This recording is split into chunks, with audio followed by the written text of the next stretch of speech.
Agora, mudando de assunto, eu quero ilustrar ainda a falta de seriedade sobre o que os ecologistas defendem. Eu quero convidar todos a fazer uma viagem no mundo da ciência e dos conceitos científicos. Eu quero passar pela botânica, pela física, química, pela aerodinâmica e pela termodinâmica para adentrar na climatologia e sua interdependência com o meio ambiente. Eu trago aqui a maior bandeira defendida pelos ambientalistas, que é sobre a Amazônia, denominada, para mim erroneamente, de pulmão do mundo. Bom, primeiramente cabe aqui uma menção e honraria à virtude da agricultura e das florestas de forma geral.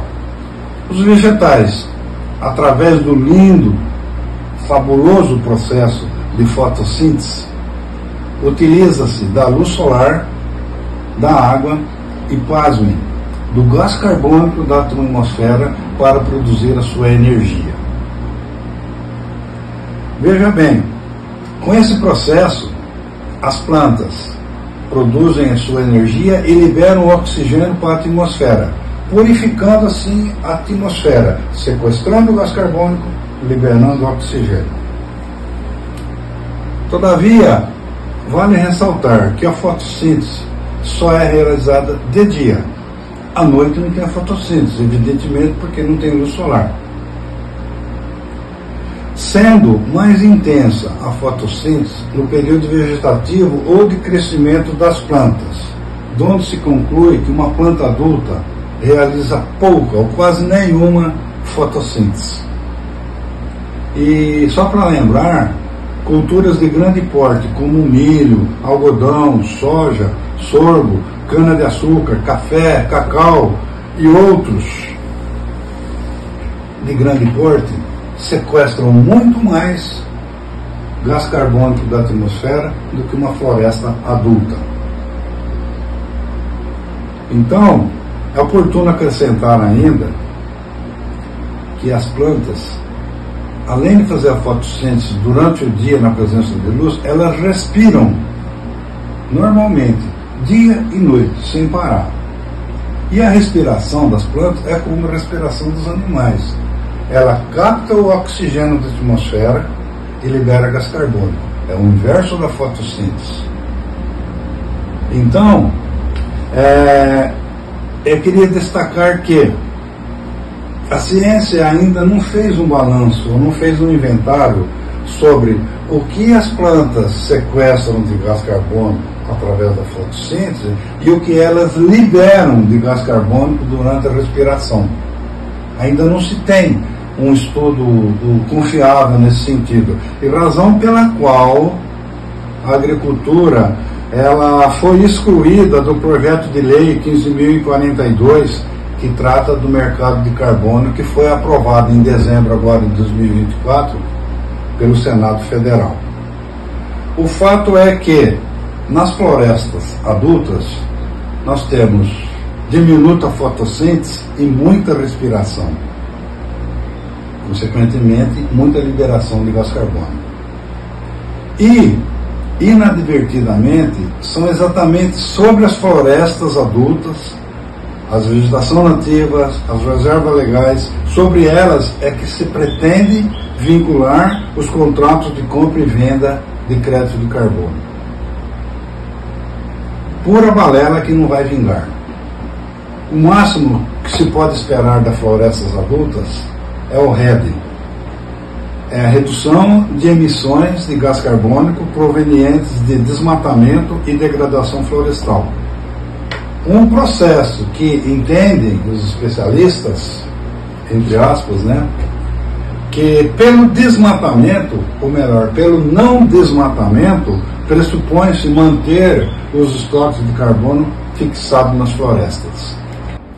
Mas não é só isso. Eu quero abordar agora a questão da relação entre a ocupação da floresta amazônica com relação ao resto da atmosfera global. Em termos de superfície, sabemos que a floresta amazônica ocupa 1,3% da superfície terrestre, em termos de área. Em termos de volume, vamos estabelecer que a camada da atmosférica é composta por várias camadas. A primeira delas, a troposfera, onde se concentram 95% dos efeitos atmosféricos, como ventos, chuvas, raios, relâmpagos, vulcões, etc. e tal. As demais camadas da atmosfera não vão entrar nesse cálculo porque pouco afetam na atmosfera terrestre ou no clima terrestre. Pois bem, em termos de volume, se considerarmos a altura média das plantas da floresta amazônica de 20 metros, então, até 20 metros de altura da troposfera, a floresta amazônica ocupa também 1,3% do seu volume.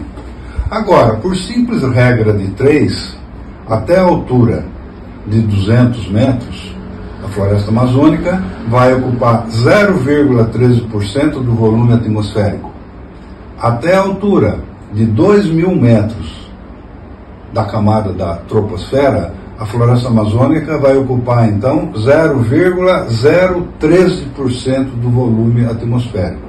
E, então, até o final da camada da troposfera, que é de 20 quilômetros, a floresta amazônica, em termos de volume, ocupa 0,0013% do volume atmosférico. E querem nos acreditar que esse mínimo percentual interfere no clima global. Não é verdade. Não acredito nisso. Estamos, na verdade, vivendo a comédia do crédito e o mercado de carbono.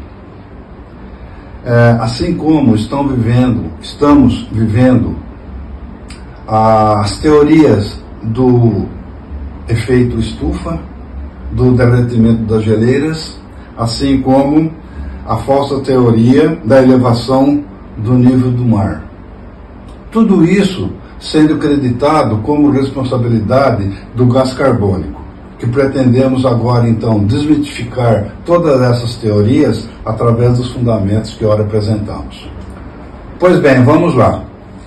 Sabemos que todos os seres vivos, plantas e animais, captam o oxigênio puro da atmosfera e submetem o organismo a reagir com o carbono interior para a produção de energia para a sua sobrevivência, liberando assim o gás carbônico para a atmosfera. É o processo inverso da fotossíntese. Capta oxigênio e libera gás carbônico. Todavia, quem mais libera gás carbônico para a atmosfera são os complexos industriais e outras atividades urbanas, que utilizam-se da queima de madeira, utilizam-se de combustíveis fósseis e outras fontes de energia que liberam o carbono existente nessas fontes de energia, que reagindo com o oxigênio do ar, geram a quantidade de aproximadamente 20 bilhões de toneladas de gás carbônico por ano. Outra fonte de lançamento de gás carbônico na atmosfera, são provenientes das erupções vulcânicas, que lançam em torno de 200 milhões de toneladas por ano na atmosfera. Essas erupções vulcânicas que contêm 49% de gás carbônico. E por tais razões, os complexos industriais e as atividades urbanas são objeto de constante fiscalização dos órgãos ambientais e se obrigam a utilizarem de equipamentos que filtram a emissão de gases, ou então a utilizarem-se de fontes de energias com menores potenciais de produção de gás carbônico. Mas até um ponto em que não conseguem mais evitar a emissão de gases. E assim sendo, buscam compensar financeiramente esse excesso de CO2 que emitem com aqueles que o sequestram. Essa é a farsa que ora se pretende desmitificar. Veja bem, de um lado é uma compensação inconsistente.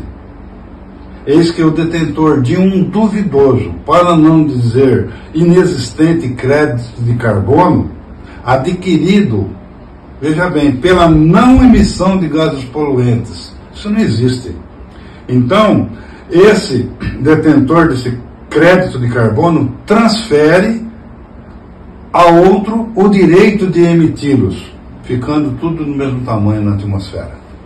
Ainda que fosse possível e inteligível, essa transferência de direitos para a produção de gases resultaria numa ação e numa compensação inútil.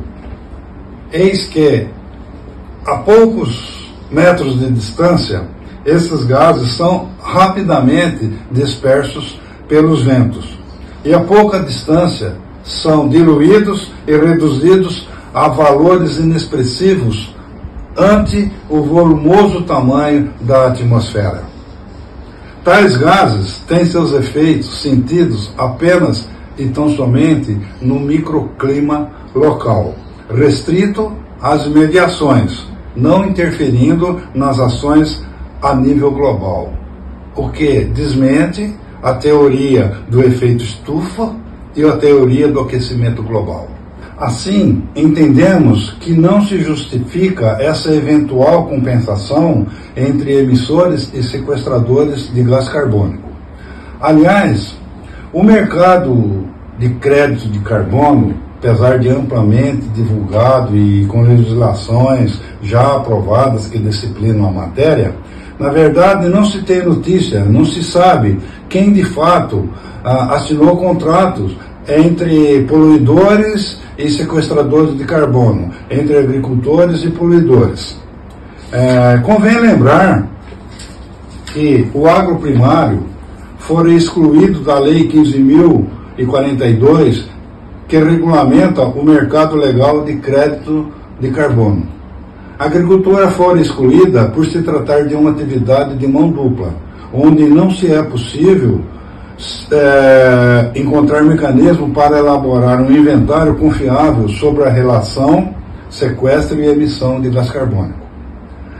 Para fins didáticos, 1 tonelada de gás carbônico equivale a 1 crédito de carbono, avaliado entre 10 e 30 dólares no mercado voluntário.